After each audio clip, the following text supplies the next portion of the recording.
भागलपुर गांव में दो बहनें आरती और पूजा अपने पिता श्यामलाल के साथ रहती थी। कहने को तो दोनों बहनें थी, परंतु दोनों के स्वभाव में जमीन और आसमान का अंतर था। जहां आरती बहुत ही नेक और विनम्र स्वभाव की थी, वहीं पूजा बहुत ही खड़ूस और अड़ियल स्वभाव की थी। जब दोनों बहनें 5 साल की थी, तभी उनकी माता मनोरमा उन्हें छोड़कर स्वर्ग सिधार गई। तब से ही उनके पिता श्यामलाल ने जैसे तैसे करके उन दोनों को पाल पोस कर बड़ा किया। अब दोनों बहनें 18 साल की हो चुकी थी। एक दिन श्यामलाल की अचानक तबीयत बिगड़ जाती है और वो बिस्तर पकड़ लेता है। श्यामलाल की बिगड़ती हालत को देखकर आरती बहुत ही चिंतित थी। पिताजी, आप चिंता मत कीजिए, आप बहुत जल्दी ठीक हो जाएंगे। हमने बचपन में माँ को तो खो दिया, अब हम आपको नहीं खोना चाहते।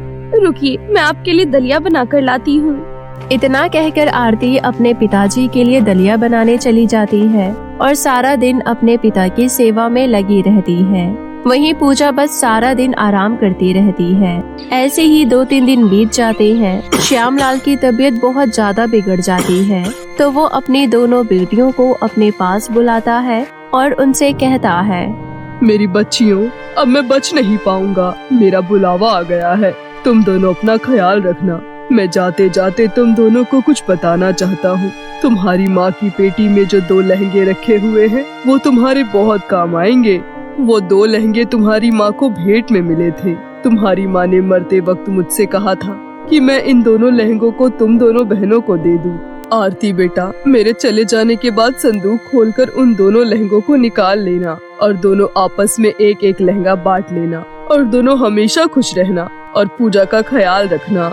इतना कहते ही श्यामलाल की आंखें बंद हो जाती हैं। पिता के मौत से आरती को बहुत बड़ा सदमा पहुंचता है। जैसे तैसे मिलकर दोनों बहनें अपने पिता का अंतिम संस्कार करती हैं। अंतिम संस्कार के 2 दिन बाद, पूजा, पिताजी ने 2 लहंगों का जिक्र किया था, चल माँ की पेटी खोल कर देखते हैं। आरती अपनी माँ के कमरे में जाती है और अपनी माँ का संदूक खोलती है। आरती जैसे ही संदूक खोलती है, संदूक में से बहुत तेज रोशनी निकलती है। आरती दोनों लहंगों को अपने हाथों में उठाती है और कहती है, वाह, कितने सुंदर लहंगे हैं। पूजा, माँ अपने टाइम में इन लहंगों को पहनकर कितनी प्यारी लगती होगी ना। पूजा ये देखकर मुंह बनाने लगती है। अरे क्या बात है पूजा, तुम्हें ये लहंगा देखकर खुशी नहीं हुई? इसमें खुश होने वाली क्या बात है? आजकल के नए जमाने में इन पुराने लहंगे को भला कौन पहनता है? जिस प्रकार से पिताजी ने इन लहंगों के बारे में बताया था, मुझे तो लगा इन लहंगों में हीरे मोती जड़े होंगे, मगर मेरी सारी आशा निराशा में बदल गई। ये बोलकर पूजा अपने कमरे में चली जाती है।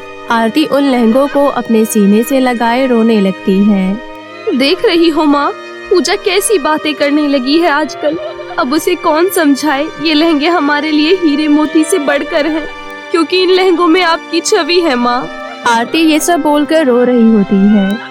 जैसे ही आरती के आंसू उन लहंगों पर गिरते हैं, लहंगों में से बहुत तेज रोशनी निकलती है और पूरे घर को चकाचौंध कर देती है और वो 2 लहंगा सोने और चांदी के लहंगों में बदल जाते हैं। ये देखकर आरती चौंक जाती है और आवाज लगाकर अपनी बहन को बुलाती है। पूजा बाहर आती है, तभी एक आवाज पूरे घर में गूंजते हुए आती है, पूजा, आरती, बेटा कैसे हो तुम दोनों?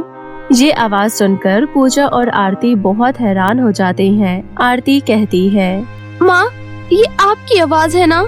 हाँ आरती बेटा, ये मैं हूँ। अब से ये 2 लहंगे कोई साधारण लहंगे नहीं, बल्कि सोने और चांदी के लहंगों में बदल चुके हैं। जब भी तुम दोनों बहनों को धन की आवश्यकता होगी, तो ये दोनों लहंगे तुम्हारी जरूरतों को पूरा करेंगी। अब तुम दोनों बहनें आपस में एक एक लहंगा बांट लो, परंतु याद रहे, इन लहंगों का उपयोग सिर्फ अपने स्वार्थ के लिए मत करना।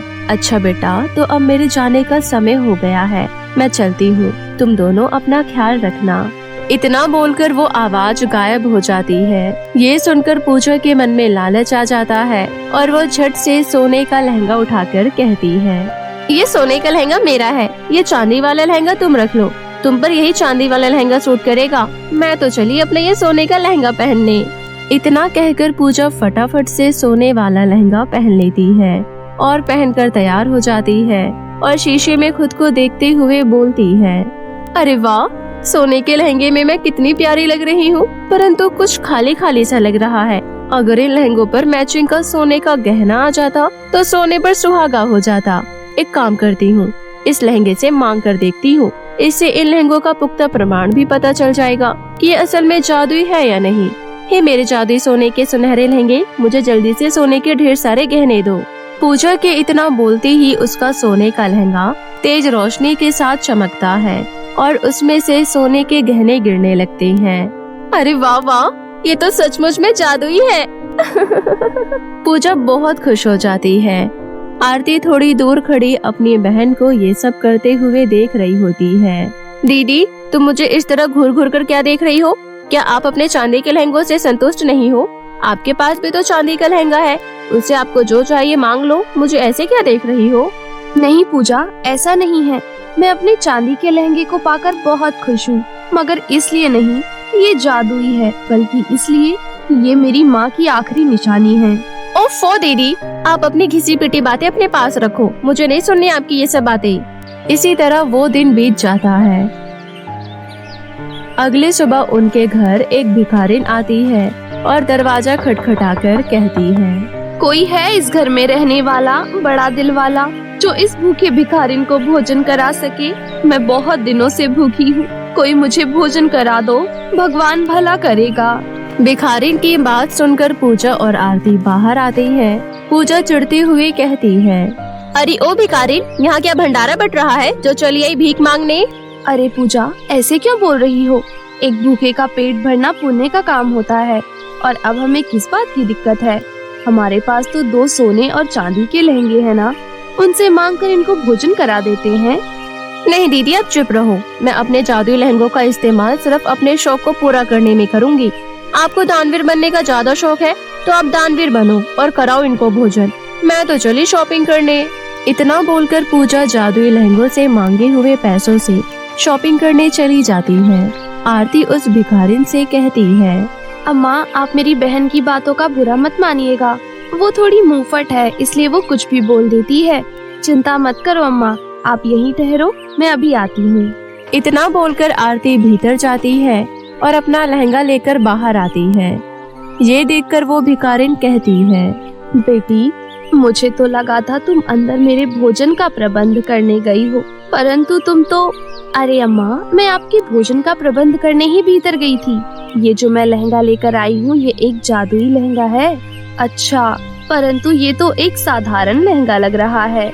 नहीं अम्मा, ये कोई साधारण लहंगा नहीं है, आप अभी इसका करिश्मा देखो। हे मेरे जादुई चांदी के लहंगे, जरा अपना करिश्मा दिखाओ।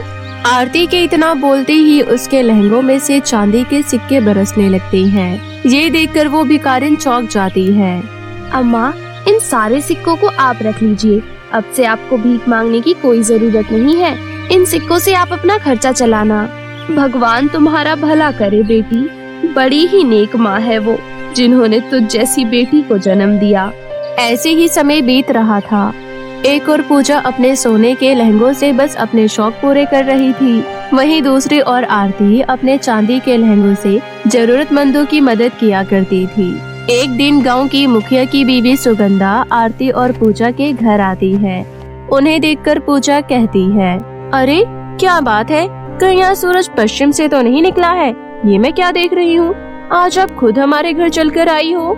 क्या बात है काकी, आज सवेरे सवेरे हमारे घर कैसे आना हुआ? मुझे बुला लिया होता, मैं आ जाती।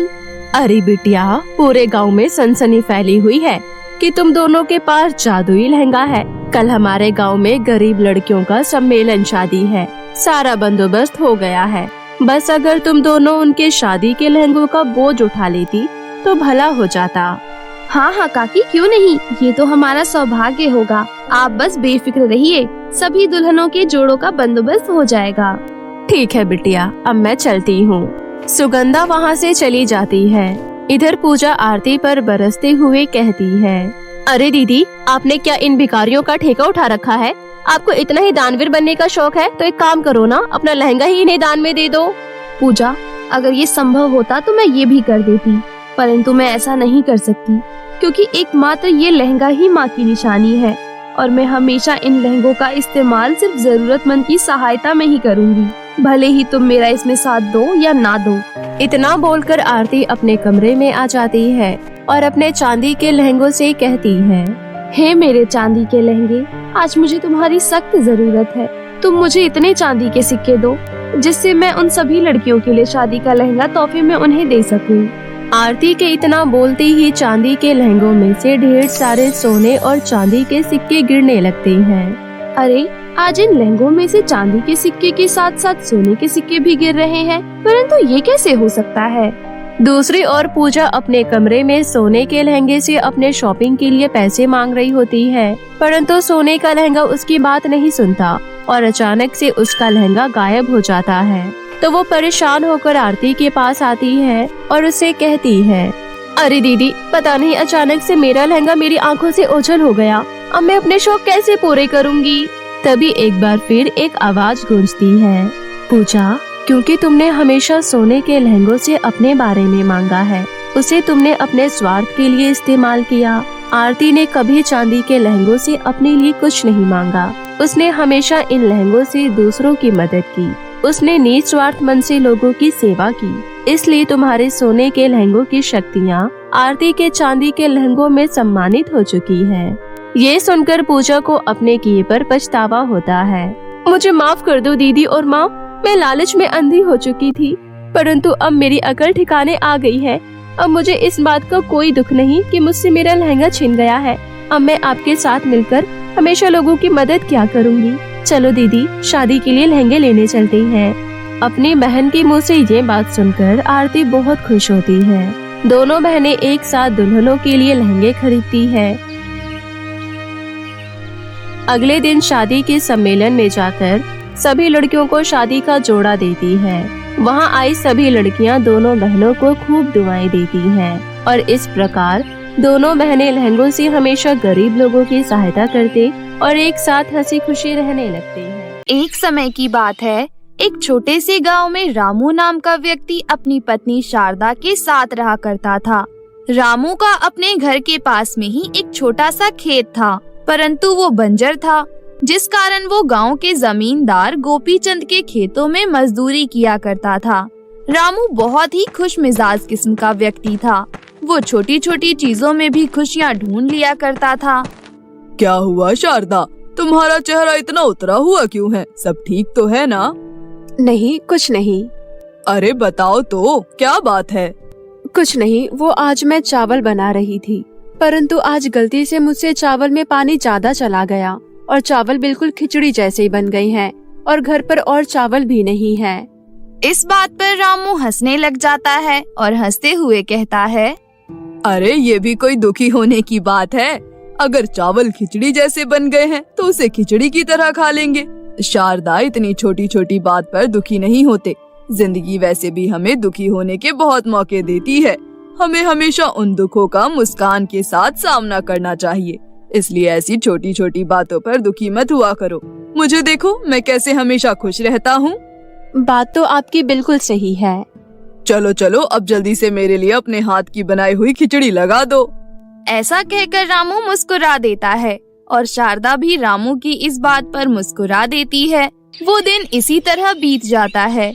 यहाँ दूसरी ओर गांव के जमींदार गोपीचंद के घर में उसकी पत्नी से लड़ाई हो रही होती है। आपको तो मेरी एक बात भी याद नहीं रहती है। मैंने आपको कितनी बार कहा था कि शहर से आते हुए मेरे लिए बनारसी साड़ी जरूर लेकर आना, लेकिन आपसे एक काम नहीं होता। अरे भाग्यवान, मैं सच कह रहा हूँ। मैं काम के सिलसिले में बहुत व्यस्त था, इसलिए मेरे दिमाग से निकल गया, वरना मैं तुम्हारी बात कभी भूलता हूँ क्या?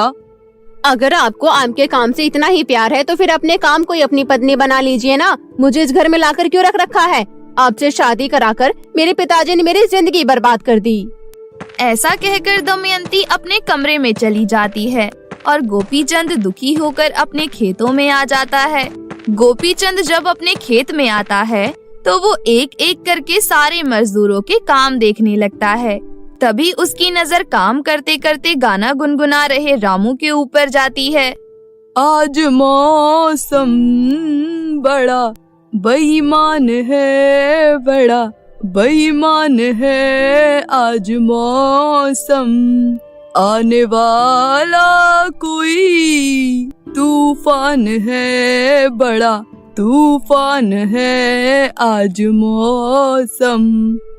रामू को ऐसे गुनगुनाता देखकर गोपीचंद अपनी मुंशी से पूछता है, मुंशी, ये वही रामू है ना जिसकी जमीन बंजर हो चुकी है और 3-4 महीने पहले इसके इकलौते बच्चे की भी मृत्यु हो गई थी? हाँ मालिक, ये वही रामू है। ये इतना गरीब है, इसके बावजूद भी ये कितना खुश है, लेकिन मेरी हालत तो इससे भी गई गुजरी है। रामू को इतना खुश देखकर गोपीचंद के अंदर जलन की भावना जाग जाती है, इसलिए वो मुंशी से कहता है, मुंशी, इस रामू को अभी के अभी काम से निकाल दो। सेठ जी, आप ये क्या कह रहे हैं?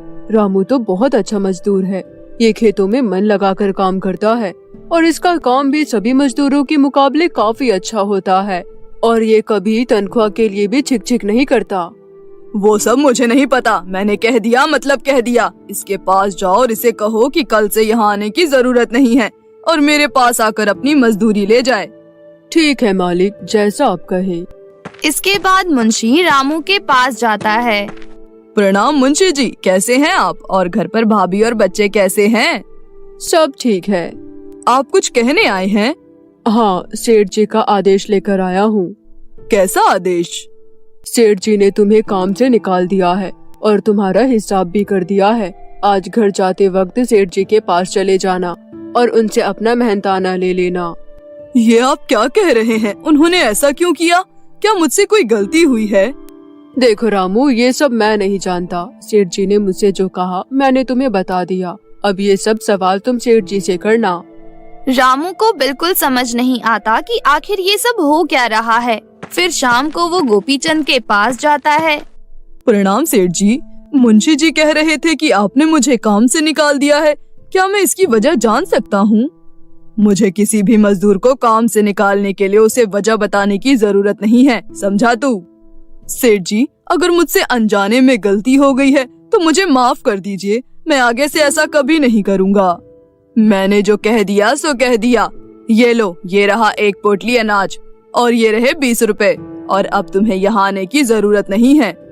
बेचारा रामू कुछ नहीं कहता और अपने घर के लिए निकल जाता है।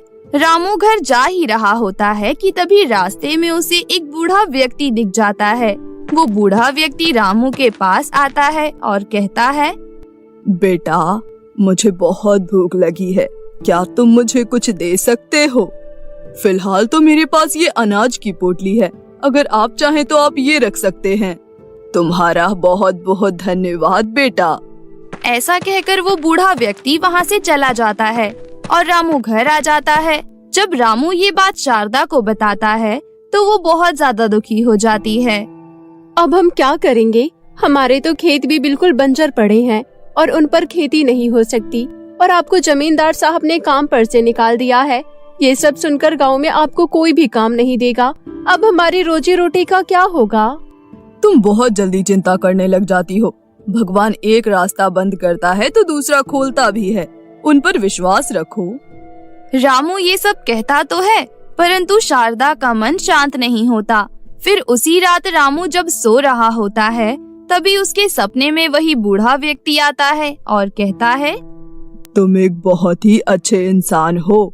तुम सदैव अपने आसपास के लोगों को खुश रखने की कोशिश करते हो और अपने चेहरे की मुस्कान से हर तरफ खुशियाँ बांटते हो, यहाँ तक कि जरूरत में पड़े लोगों की भी मदद करते हो। इसलिए आज मैं तुम्हारी मदद करना चाहता हूँ। कल सुबह जब तुम उठोगे तो तुम्हारे खेत में सोने की फसल तुम्हें लहलहाती हुई मिलेगी, जिसकी मदद से तुम अपने आगे का जीवन हंसी खुशी जी सकते हो। रामू जब सुबह उठता है तो पहले उसे अपने सपने पर विश्वास नहीं होता, परंतु जैसे ही वो अपने घर का दरवाजा खोलता है और अपने खेत में जाता है तो हक्का बक्का रह जाता है। शारदा, शारदा, जल्दी बाहर आओ। क्या हो गया? आप क्यों इतना चिल्ला रहे हैं? फिर जैसे ही शारदा सोने की फसल देखती है उसके भी होश उड़ जाते हैं। उसके बाद रामू शारदा को सारी बात बताता है। देखा शारदा, मैंने कहा था ना, भगवान एक रास्ता बंद करता है तो दूसरा रास्ता जरूर खोलता है। अब हमें कभी किसी चीज की कोई कमी नहीं होगी। बल्कि हम अपने साथ साथ अपने जैसे गरीब लोगों की मदद भी कर पाएंगे।